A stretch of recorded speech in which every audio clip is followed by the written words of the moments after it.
Assalamualaikum students, hope you all are doing well. So we are discussing chapter number 7 properties of matter of physics. और last time जो है वो हमने आर्चिमीडियस principal पढ़ा था, ठीक है। उसको हमने डिटेल डिस्कस किया था, हमने उसकी एक जो है वो डायग्राम भी बनाई थी। और आज जो है वो हम डेंसिटी ऑफ एन ऑब्जेक्ट को जो है वो स्टडी करेंगे। Archimedes principle is also helpful to determine the density of an object. जो आर्किमीडीज हमने प्रिंसिपल पढ़ा था वो जो है किसी भी ऑब्जेक्ट की डेंसिटी को डिटरमाइन करने के लिए भी बहुत हेल्पफुल होता है।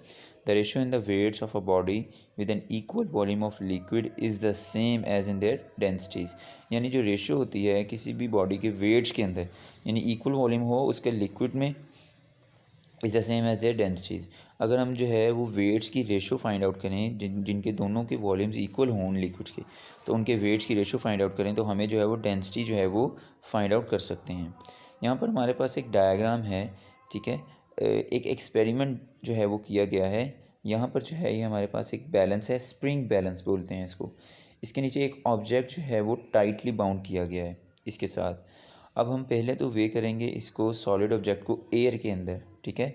ये हवा के अंदर हम इसको वेट कर रहे हैं तो हमारे पास एक वेट आ गया इसका।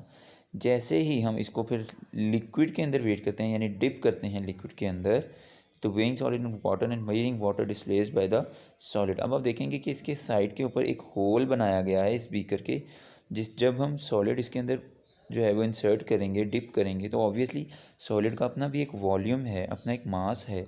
तो जब इस लिक्विड वॉल्यूम के अंदर ये हम डिप करेंगे तो कुछ वाटर जो है ये जो है वो मूव आउट करेगा, ठीक है।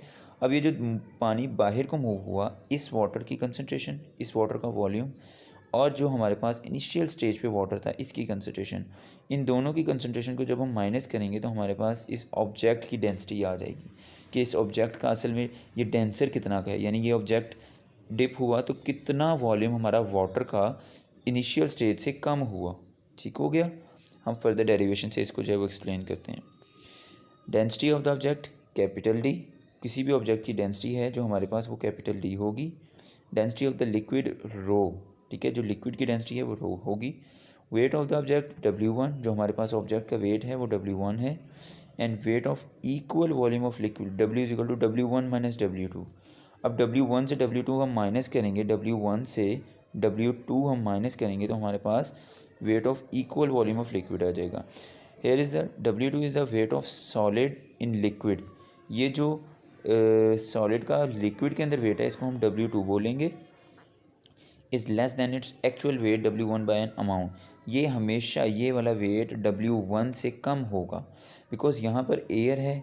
एयर के ऊपर जो है वो इसके ऊपर एयर की वजह से बहुत ज़्यादा जो है वो एक्सटर्नल फैक्टर्स अफेक्ट कर रहे हैं, जिसकी वजह से सॉलिड का वेट ज़्यादा है। जैसा कि आप ये स्प्रिंग सिस्टम के अंदर भी देख सकते हैं कि यहाँ पर हमारे पास जो स्केल है ये ज़्यादा है, जबकि जब हम वाटर के अंदर डिप करते हैं तो हमारे पास स्केल जो है इसका वेट कम हो जाता है। तो W2 जो है ये हमेशा लेस देन होगा W1। Actual weight W1 by an amount W। Next हमारे पास एक डेरिवेशन है जिससे जो है वो हम density of the solid find out कर सकते हैं। अब देखें, एक इक्वेशन है density of the solid capital D divided by density of the liquid rho is equal to W1 weight of actual weight, ठीक है, और W जो है हमने फाइंड आउट किया बाय ई weight of equal volume of liquid, यानी जो डिफरेंस हमने निकाला W1 माइनस W2, W नीचे आ गया W, ठीक है। अब हमने density of the liquid D find out करना है, तो हम नीचे वाली रो जो है ये इज इक्वल टू की उस साइड मूव कर जाएगी। W1 बाई W ये इधर डिवाइड हो रही थी तो उधर जाके मल्टीप्लाई हो जाएगा। हम इस इक्वेशन को ऐसे भी लिख सकते हैं कि W1 over W2 minus W1, because W की जो असल W की जो वैल्यू है वो हमारे पास W1 माइनस W2 ही आती है, ठीक है।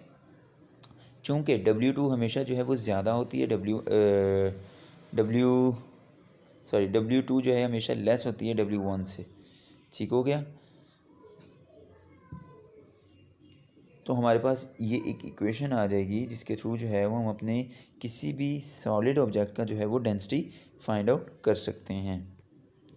इन्फ्रेंस हमारे पास रिजल्ट्स क्या आते हैं, finding the weight of the solid in air W1, जो हमने सॉलिड का वेट किया था एयर में, and its weight in water W2, ठीक है। हमने दोनों वेट्स फाइंड आउट कर लिए कि एयर के अंदर जो वेट था हमने इसको W1 बता दिया, और उसी ऑब्जेक्ट को जब हमने लिक्विड के अंदर डिप किया तो उसका वेट हमने W2 कंसिडर कर लिया।